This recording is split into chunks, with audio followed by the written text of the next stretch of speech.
எல்லாருக்கும் வணக்கம். நேற்று சீமான் ரஜினிகாந்த் அவர்கள் சந்திப்பை பார்த்த உடனே ஒருத்தர் இதுக்காக முட்டு கொடுக்க வருவார் அப்படின்னு நான் நினச்சேன். அதே மாதிரியே முட்டு கொடுக்க வந்துட்டார். யாருன்னு கேட்டிங்கன்னா மிஸ்டர் மாரிதாஸ் அவர்கள். அதாவது அவர் வந்து பார்த்தீங்கன்னா பிஜேபியோட ஒரு ஆதரவாளர், அதுவும் முக்கியமாக ரஜினிகாந்த் அவர்களுக்கு மிக சப்போர்ட்டாக ரொம்ப காலமாக பேசிட்டு இருந்தவர் அவருடைய ஆதரவாளர் தான். ஸோ அதனால சீமான் அவர்கள் ரஜினிகாந்த் போய் பார்த்த உடனே இவர் வந்து முட்டு கொடுக்க வருவார் இந்த சம்பந்தமா அப்படின்னு நம்ம எதிர்பார்த்தோம். அதே மாதிரி முட்டு கொடுக்க வந்திருந்தார். அதில் அவர் என்ன சொல்லியிருந்தார் அப்படின்னு கேட்டிங்கன்னா, அதாவது ரஜினிகாந்த் அவர்கள் முதல்ல அரசியலுக்கு வரும்போது அது எதிர்த்ததே பார்த்தீங்கன்னா சீமானவர்களும் அவருடைய தம்பிகள் தான். அதாவது பார்த்தீங்கன்னா கொள்கை ரீதியாக தான், அதாவது இவர் அரசியலுக்கு வரக்கூடாது, பிறப்பின் அடிப்படையில் ஒரு தமிழர் தான் தமிழ்நாட்டை ஆளணும் அப்படிங்கிற கொள்கைக்காண்டி தான் சீமானவர் ரஜினிகாந்தை எதிர்த்தாரு. ஆனால் ரஜினிகாந்த் அவர் என்ன சொன்னார்னா, சிஸ்டம் சரியில்லை, இங்கே மாற்ற வரேன்னு சொன்னார். அதே மாதிரி தான் இவரும் பார்த்தீங்கன்னா சீமானவர்களும் அமைப்பு நாங்கள் மாற்ற போகிறோம் உங்களோட அமைப்பையே அப்படின்னு சொல்லிட்டு இருக்காரு.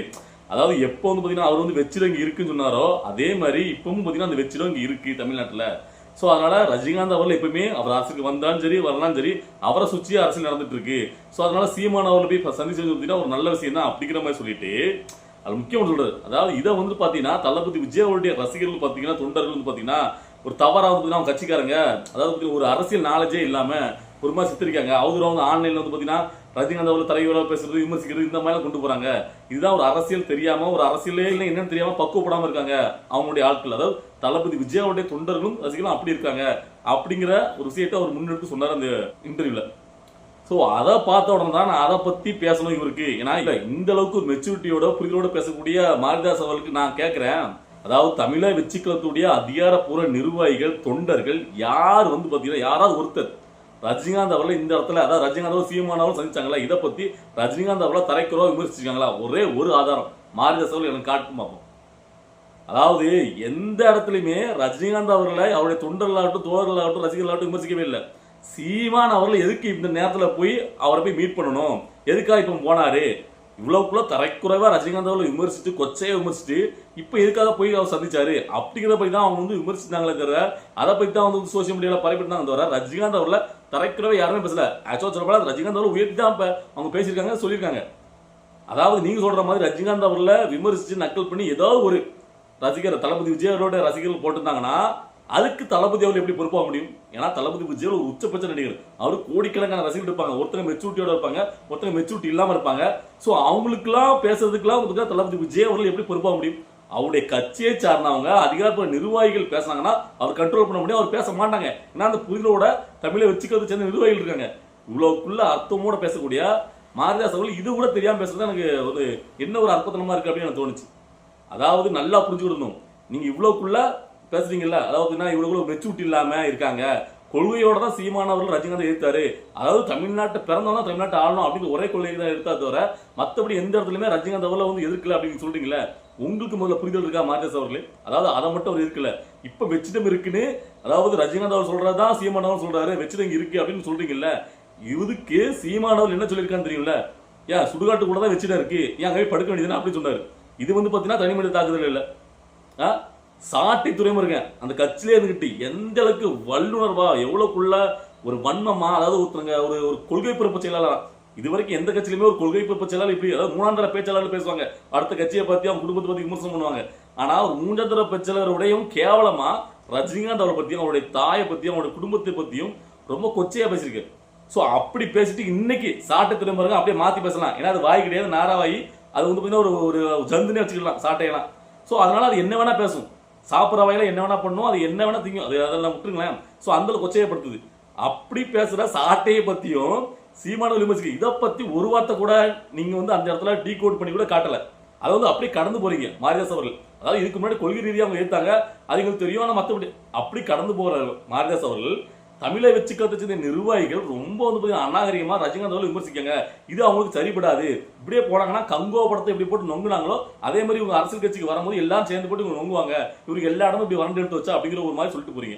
இது எந்த வகையில் நியாயம்? நான் மாரிதாஸ் அவர்கிட்ட கேட்கிறேன்.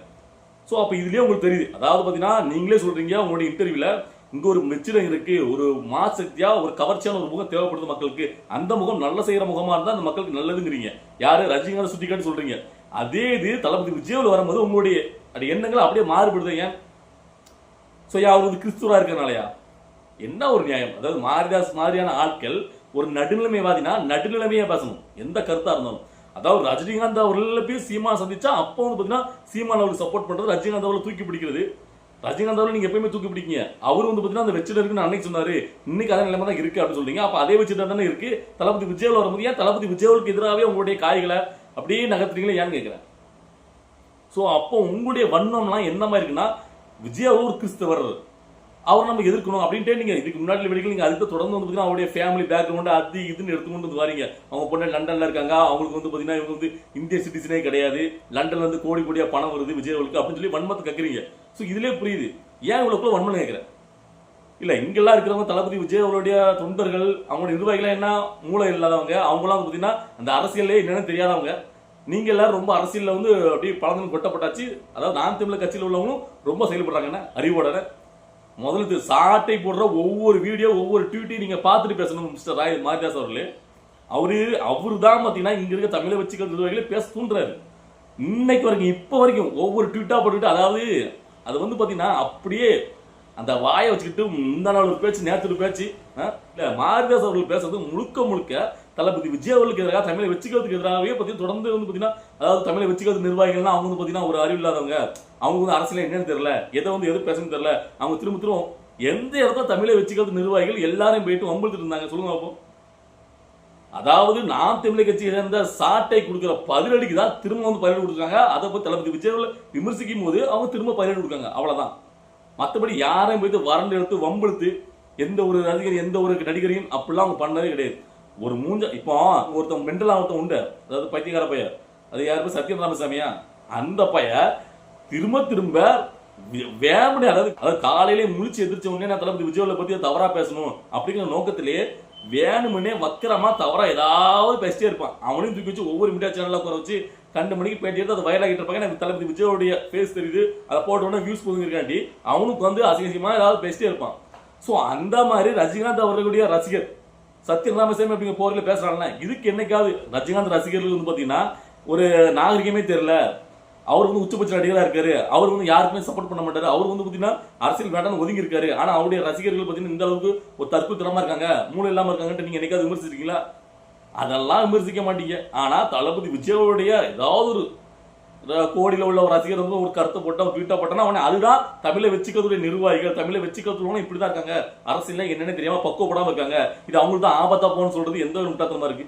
எந்த இடத்துல பக்குவம் இல்லாத நீங்க வந்து தொண்டர்களையோ பக்குவம் இல்லாத நிர்வாகிகள் நீங்க பாத்தீங்க இல்ல? இவ்வளவுக்குள்ள பேசுற மிஸ்டர் மாரிதாஸ் அவர்கள் மதுரையில தமிழை சாம்பிள் சொல்ற ஒரு சின்ன ஒரு எடுத்துக்காட்டு தான். மதுரையில உள்ள தமிழை வச்சுக்கிறதுக்கு தோழர்கள் ஒரு விலையில்லா உணவு நடத்தினாங்க, இலவச உணவகம். அதை வந்து மதுரை மாநகராட்சி உடனே எடுத்தாங்க, சின்னதா வந்து கம்படியாக எடுத்தாங்க, அதாவது இடத்துல இருக்குது. ஆனா அது இடத்துலாவே இல்லை, அவங்களும் கரெக்டா சேஃப்டியா எந்த ஒரு இடத்துல இல்லாம ஒதுக்குப்புறமா தான் பண்ணிட்டு இருந்தாங்க. ஆனா அதை பத்தி அந்த மாதிரி நல்ல விஷயங்கள் நடக்கும்போது அது என்னைக்காவது மாரிதாஸ் மாதிரி ஆட்கள் உங்களுடைய இடத்துல, அதாவது தமிழை வச்சுக்கிறதை சேர்ந்த நிர்வாகிகள் இந்த மாதிரி நல்ல நல்ல விஷயங்களை முன்னெடுக்காங்க, ஒரு அரசியல மக்கள்கிட்ட எப்படி கொண்டு போகணுங்கிறக்காண்டி படிப்பனையா கொண்டு போறாங்க அப்படிங்கிற பத்தி என்னைக்காவது நீங்க பேசிருப்பீங்களா? இல்ல உங்களை வந்துட்டு நான் தமிழை வச்சு தளபதி விஜய் சப்போர்ட்டா பேசலாம் அப்படின்னா நெகட்டிவாவும் தப்பாவும் பேசக்கூடாதுல்ல.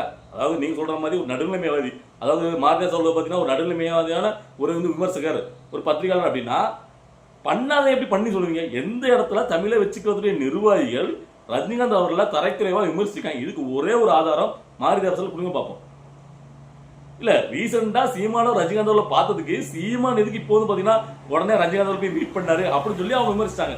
ஏன்னு கேட்டீங்கன்னா அதுவுமே சாட்டை அவர்களுக்கு வந்து பயங்கரமா நெகட்டிவா ப்ரொமோட் பண்ணிட்டு இருக்க நேரத்துல அப்ப எதுக்கு வந்து ரஜினிகாந்த் மீட் பண்ணுவோம் அப்படிங்கிற கேள்வியும் அப்படிங்கிற தோணிலாம் அவங்க பேசிட்டாங்க, தவிர தேவையில்லாம அவங்க பேசல. அது மட்டும் இல்ல, இதுக்கு முன்னாடி ரஜினிகாந்த் அவர்களை விமர்சிக்கிறது சின்ன காரணம் என்னன்னு கேட்டீங்கன்னா, ரஜினிகாந்த் அவர்கள் அந்த மேடையில காக்கா கழுகு அப்படிங்கிற கதையை சொன்னதாலதான் இவ்வளவுக்குள்ள இஷ்யூமே. அதை பத்தி என்னைக்காவது மாரிதாஸ் அவர்கள் ஏன் உங்களுக்கு தெரியாதா? ரஜினிகாந்த் அவர்கள் எவ்வளவு பெரிய உச்சபட்ச நடிகர், சூப்பர் ஸ்டார், அவர் ஒரு மேடையில ஏறி காக்கா கழுகுன்னு கம்பேர் பண்ணி ஒரு கதையை சொன்னா அது எந்த அளவுக்கு ட்ரோல் ஆகும், எந்த அளவுக்கு பெரிய இஷ்யூ ஆகும் அப்படிங்கிறது எல்லாருக்கும் தெரியும். ஏன் அது ரஜினிகாந்த் அவருக்கு தெரியும் இது இஷ்யூ ஆகும் ஆகட்டும் அப்படின்னு அவர் அங்க பேசினாரு. சோ அப்ப அந்த பெருந்தன்மை யாருக்கு இருந்திருக்கணும்? ரஜினிகாந்த் அவர்களுக்கு அந்த பெருந்தன்மை இருந்திருக்கணும். ஏன்னா அதுக்கு முன்னாடி எந்த இடத்துலயாவது தளபதி விஜய் அவர்கள் அதுக்கு முன்னாடியே சொல்லிட்டாரு, நான் வந்துட்டு அடுத்த சூப்பர் ஸ்டார் அப்படிங்கிற இலக்க நோக்கிலாம் நான் வரலங்க, இங்க என்னை விட அழகான என்னை விட திறமையான நிறைய நடிகர்கள் இருக்காங்க, சோ அந்த கோல் போர்ட நேரம் வரும்போது எல்லாருமே சூப்பர் ஸ்டார் தான் அப்படின்னு பெருந்தன்மையா பேசியிருப்பாரு. சோ அந்த விகடன் விருது வழங்கும் விழால கூட ரஜினிகாந்த் அவர்களுக்கு விஜய் அவர்கள் விருது கொடுக்குற மாதிரி ஒரு நிகழ்ச்சி, அதாவது அதுல வந்து தளபதி விஜய் அவர்கள் பெருந்தன்மை சொல்லியிருப்பாரு, அதாவது என் கையால சார் விருது வாங்குறதுக்கு ஒத்துக்கிட்டதுக்கு அவருடைய பெருந்தன்மைக்கு நன்றி அப்படின்னு சொல்லியிருப்பாரு. சோ அந்த அளவுக்கு எல்லா இடத்துலயுமே ரஜினிகாந்த் அவர்கள் ஒரு உச்சபட்சமா பெருந்தன்மையா நம்மளுடைய பெரியவர் அப்படிங்கிற அந்தஸ்துல வச்சு தான் பார்த்துருக்காரு விஜய் அவர்கள். ஆனா தளபதி விஜய் அவர்கள் எப்போ வந்து அரசியல் பயணத்தை முன்னெடுத்தாரு, அரசியலுக்கு வரப்போறான்னு சொன்னாரோ அப்பவே ரஜினிகாந்த் அவர்களுக்கு வந்து பாத்தீங்கன்னா ஒரு சின்ன ஒரு ஜலசத்து வந்துட்டு. அது வந்துட்டு யார் சொன்னாலும் நான் ஒத்துக்க மாட்டேன். ரஜினிகாந்த் அவர்கள் அந்த இடத்துல காக்கா கழுகு அப்படிங்கிற கதையை சொன்னதே தளபதி விஜய் அவர்களுக்காக தான். அவர் வெஞ்சர் சொன்ன தான் சொன்னார், மற்ற எல்லாத்தையும் ஒத்துக்குவார். ரஜினிகாந்த் அவர்கள் நல்லவர் தான், அவர் சூப்பர் ஸ்டார் தான், அதுல எந்த ஒரு மாற்றத்தும் கிடையாது. அவர் இப்போ வந்து அரசியல் விட்டு ஒதுக்கி தான் இருக்காரு. யாருக்கும் அவர் சப்போர்ட் பண்ண மாட்டார், யாருக்கும் அவர் வாய்ஸ் கொடுக்க மாட்டார். இன்னைக்கு சீமானவர்கள் போய் பார்த்தோம்னா மட்டும் சீமானெல்லாம் வாய்ஸ் கொடுக்க மாட்டார். அவர் ஒதுங்கிட்டாரு, அது அவருக்கு இழுக்கு தான், அது அவருக்கு நல்லாவே தெரியும். ஆனா அந்த இடத்துல அன்னைக்கு காக்கா கழுகு அப்படிங்கிற கதையை சொன்னது ரஜினிகாந்த் அவர்கள் விஜய் அவர்கள் மனசுல வச்சு தான் சொன்னாரு. அது தெரியும், அவருக்கு ட்ரோலாகவும் தெரியும், தெரிஞ்சா சொன்னார்.